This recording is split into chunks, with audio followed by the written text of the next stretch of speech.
Alors, du coup, comment est-ce qu'on s'exprime sur des choses qu'on n'a jamais vécues? Premier conseil, il est très très simple, ne pars pas du principe que tu peux à peu près t'imaginer. Même si t'es quelqu'un d'extrêmement empathique, il va te falloir un tout petit peu plus de travail. Je prends pour un exemple une américaine qui parlait des problèmes de quelqu'un qui décrit de la douleur quand il n'a pas vécu ses douleurs. Si tu t'es jamais pris un coup de poing dans la tête, par exemple, bah tu risques de décrire ça beaucoup trop grand, beaucoup comme si c'était pris un coup de fusil, alors que c'est juste un coup de poing.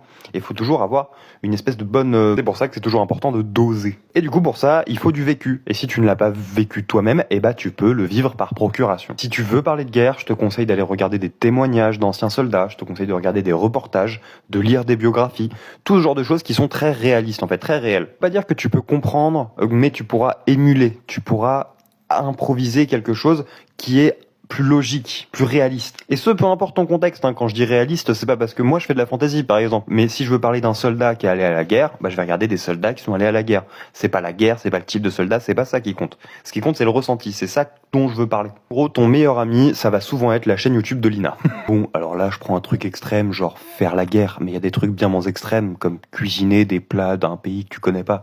Il y a des trucs bien plus simples, mais je préfère prendre t'as vu? Enfin bref, bonne fin de journée. Ciao.